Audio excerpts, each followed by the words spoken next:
নমস্কার বন্ধুগণ, আজকে আমরা যাচ্ছি মেট্রোতে চড়তে। কেননা আরব প্রথমবার আজকে মেট্রোতে চড়বে। ওর হওয়ার পরে করোনা মাঝখানে এসে গেছিল বলে ও মেট্রো চড়তে পারেনি আজকে অবধি। তো আমরা আজকে যাচ্ছি মেট্রো চড়তে, আর ওখান থেকে যাব দিল্লি হাট। তো চলুন আমাদের সাথে দেখাবো। এসে পৌঁছেছি আমরা মেট্রো স্টেশনে, আর এরা তাড়াতাড়ি মেট্রো স্টেশনে সিঁড়ি নামছে তাকে টিকিট নিতে পারুক। আরব খুব এক্সাইটেড, তাই পালিয়ে পালিয়ে যাচ্ছে। এখন এরা পৌঁছেছে টিকিট কাউন্টারের সামনে, আর এরা দুজন ডিসকাস করছে কি আমরা ভেন্ডিং মেশিন থেকে টিকিট নেব কি এই টিকিট কাউন্টারের থেকে টিকিট নেব। সেটাই ও আরবকে জিজ্ঞেস করছে ওর বাবা। আর আমাদের এখানে ভেন্ডিং মেশিনেরও সুবিধা আছে, যেখানে আপনারা টাকা ঢেলে দেবেন, নিজের স্টেশন চুজ করে দেবেন, তো নিজে নিজেই ওই ভেন্ডিং মেশিনটা আপনাদের টিকিট দিয়ে দেবে। যেমনি এই লোকটা করছেন, নিজেই টিকিট নিচ্ছেন। আর এটা মেট্রো স্টেশনে ম্যাপ লাগানো যাত্রীদের সুবিধার জন্যে, তাকি আমরা বুঝতে পারি কি আমরা কোন লাইনে যাব, রেড লাইনে কি ইয়েলো লাইনে।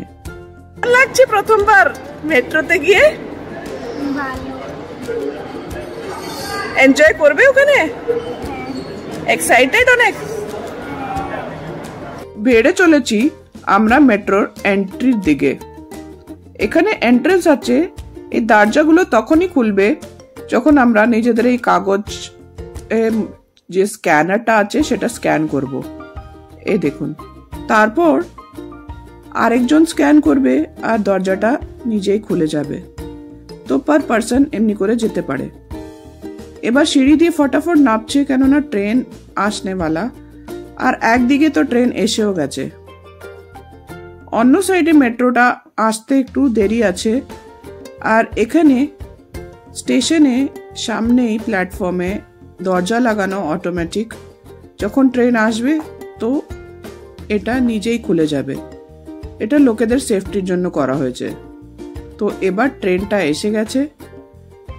এবার দরজাটা ঠিক এই দরজাটা সামনে এসে দাঁড়াবে, আর এ দেখুন কেমনি দরজাটা খুলে গেল আর এরা ঢুকে গেল। আমি জানি আপনাদের মধ্যে অনেকেই মেট্রো গিয়ে রেখেছে, তবু আমি আরবের ভিউ পয়েন্টের থেকে আপনাদেরকে নিজেদের এক্সপিরিয়েন্স বলছি। আর এদিকে দেখুন আমিও এখানে দাঁড়িয়ে আছি। এবার আমরা লাল পাগুলো ফলো করতে করতে রেড লাইনের দিকে যাচ্ছি, আর আমরা ওখান থেকেই ট্রেন নেব। আর দেখুন এখন হাঁটতে হাঁটতে অনেকই টাইম লেগে যাচ্ছে, কেননা অনেকটাই দূর। আর এবার আমরা বেরিয়ে পড়ছি এখান থেকে। আবার বেরোবার জন্যে টিকিটগুলো আমরা স্ক্যান করে বেরোলাম। দিল্লি হাটে পৌঁছাবার সঙ্গে সঙ্গেই দেখলাম বাইরেই অনেক পোস্টার পাওয়া যাচ্ছে। আর এখানে অনেক রকমের জুয়েলারি, জাঙ্ক জুয়েলারি আর রাজস্থানি জুয়েলারি পাওয়া যাচ্ছে। আর এই লোকটার হাতে যে সুতোগুলো আছে সেগুলো হেয়ার বিডিং এর জন্য আছে, চুলের মধ্যে একদম চুটিয়ার মতন বানিয়ে দেয়। আর দেখুন এখানে কত রকমের যে জুয়েলারি আর আর্টিফ্যাক্ট রাখা। আর এখানে আছে উইন্ডশাইমস আর সব লটকাবার ঘন্টি আর অনেক রকমের লটকাবারই আর্টিফ্যাক্টস আছে আর শো পিস আছে, যেগুলো আপনারা নিজের বাড়িতে লটকাতে পারেন। খুবই সুন্দর লাগছে। এই লোকটা গিটার বাজাচ্ছে আর লোকেদেরকে এন্টারটেইন করছে, যার জন্য ও টাকা পাবে। আর এখানে দিল্লি হাটের এন্ট্রি। এবার এখান থেকে আমাদেরকে টিকিট নিতে হবে এখানে এন্টার করার জন্য। এখানে বিনা টিকিটে ঢুকতেই দেয় না। এবার আমরা এন্ট্রিতে এসে এখানে ঢুকে পড়ছি। সেখানে নানান রকমের পিলার লাগানো, মানে অনেক রঙের পিলার লাগানো। আর এখানে ডেকোরেশনও খুব ভালো। আর এখানে লিটল পাপেটস পাওয়া যাচ্ছে, আর রাজস্থানী কারুকার্য করা সব বাসন কুসন আর চিনি মাটির জিনিস পাওয়া যাচ্ছে। আর এখানে জুট ব্যাগস আর পার্সেস পাওয়া যাচ্ছে। আর ভেতরে এসেই একদম জুতোর, যেগুলো জুতি হয় সেই জুতির দোকান, আর এক গাদা নানান রকমের চটি জুতো পাওয়া যাচ্ছে। আরবের বাবা একটা তো ট্রাই করছিল, কিন্তু ওটার দামটা একদম আমাদের ঠিক লাগলো না, তাই আমরা নিলাম না, ওটা একটু এক্সপেন্সিভ সাইডে ছিল। নেক্সট আমরা একটা ফটো তোলার জায়গায় গেলাম এই চটির দোকান থেকে, যেটা গ্লাস ব্রিজ, এমন লাগছিল যেন সত্যি একটা ব্রিজের উপরে দাঁড়ানো।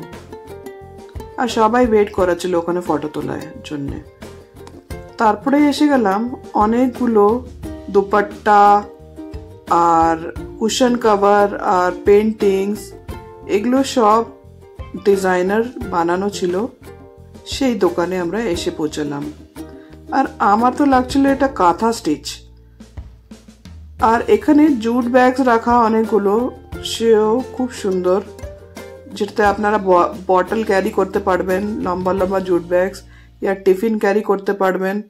আর এখানে বেতের কাজের সব জিনিস ছিল, চেয়ার, মোড়া, বাস্কেট আর সব কিছু ছিল। এবার এটা ঢাকাই কাজের শাড়ির দোকান এসে গেছে। আর এটা ছিল কুর্তির দোকান, যেখানে নানান রকমের কুর্তি পাওয়া যাচ্ছিল। আর এবার আমরা এসে পৌঁছালাম কাশ্মীরের স্টলে, যেখানে পশমিনা আর নানান রকমের শাল পাওয়া যাচ্ছিল, আর ওগুলো কালারফুল ছিল। আর এখানে একটা আমি দেখতে পারলাম গরম শাড়ি, এগুলো গরম শাড়ি হয়, এটা আপনারা উইন্টার্সে পরতে পারেন। ভেতরে এমনি নানান শাড়ি ছিল। আর এবার এখানে আর্টিফ্যাক্টস পাওয়া যাচ্ছে ছোট ছোট। আর এটা হচ্ছে অনেক বড় ব্যাগের দোকান, যেখানে আপনারা একদম ব্র্যান্ডেড কোয়ালিটির ব্যাগস পাবে, হ্যান্ড ব্যাগস আর ক্যারি ব্যাগস। এবার আরাম এসে গেল বাইস্কোপ দেখতে, যে পুরনো টাইমে লোকেরা বাইস্কোপ দেখতো, সেটা আজকালকার বাচ্চাদেরকে এক্সপিরিয়েন্স করাবার জন্যে এরা বাইস্কোপ লাগিয়ে রেখেছিল। তো আরবকেও আমরা দেখালাম ওটা। এবার এগুলো পাতলা পাতলা লেপ পাওয়া যাচ্ছে, এগুলো রাজস্থানি লেপ, এগুলো জয়পুরে অনেক ভালো পাওয়া যায়। আমি তো একটা লেপ নিয়ে এসেছিলাম জয়পুর থেকে, তাই আমি এখানে কিনলাম না। আর এখানে নানান রকমের শাড়ি পাওয়া যাচ্ছে। এই শাড়িগুলোর নাম তো আমি জানি না, কিন্তু দেখতে খুব সুন্দর। পৌঁছে গেলাম আমরা ফুড কোর্টের দিকে। প্রথমেই কুলফি পাওয়া যাচ্ছিল, তারপরে এটা আসামের ফুড স্টল ছিল। আগে আমরা ভাবলাম আসামের ফুড স্টলেই বসি, তারপরে ভাবলাম আরটু এক্সপ্লোর করা হোক, দেখি এখানে কোন কোন স্টল আছে। তো এখানে আমরা দেখলাম নানান রকমের ফুড স্টল। একটা ওয়াজওয়ান ফুড স্টল ছিল, এটা মেঘালয়ার ফুড স্টল, লোকেরা বসে আছে মেঘালয়ার ফুড স্টলে। আর এটা হচ্ছে সিকিমের ফুড স্টল, যেখানে গিয়ে আমরা ভাবলাম কি এখানেই বসা উচিত। আরব তারপরে মেনুটা ডিসাইড করলো, আর আরবের ইচ্ছা মতনই খাবার আনানো হলো। আরব অর্ডার করলো একটা ভেজ চাউমিন আর পনির পকোড়া। পাশের যে স্টলটা ছিল সেটাতে একদম পুরনো কালের গান চলছিল, তো সেটা শুনে খুবই ভাল লাগছিল, পুরো অ্যাম্বিয়েন্সটা খুব মজাদার ছিল। আর এসে গেছে আমাদের চাউমিন আর পনির পকোড়া, যেটা খুবই বেশি টেস্টি ছিল। পনির পকোড়াগুলো বেশি ভালো ছিল না, কিন্তু এদের এখানকার চাউমিন খুব ভালো হয়। আর এদের এখানে মোমোজও খুব ভালো পাওয়া যায়, কিন্তু আমরা অনেক বেশি মোমোজ খাই রোজ, তাই আজকে অন্য কিছু খাবার ভাবলাম। এবার এসছি রাজস্থান ফুড স্টলে। এখানকার জিলিপি খুব ফেমাস, তাই আমরা লাইনে দাঁড়ালাম জিলিপি নেওয়ার জন্যে। তো এখানে রাজস্থানী লোকেরা জিলিপি বানাচ্ছিল, তো আমি একটু ভাবলাম আপনাদের জন্য ক্যাপচার করি কি ওরা কেমনভাবে জিলিপি বানায়, কেননা এই প্রসেসটা আমার খুবই বেশি ইন্টারেস্টিং লাগলো। তো দেখুন এরা কেমনি করে বানাচ্ছে জিলিপি। আগে ডিজাইনটা ঢেলে নিল তেলের মধ্যে, এখন ওটাকে ভাজবে ভালোভাবে ভেজে আলাদা আলাদা করে দিল জিলিপিগুলোকে। এবার জিলিপিগুলো উঠিয়ে রসে ডুবিয়ে দিল, আর রসের থেকে উঠিয়ে তারপর আমাদেরকে দিয়ে দিল। এটা আমাদের জিলিপি।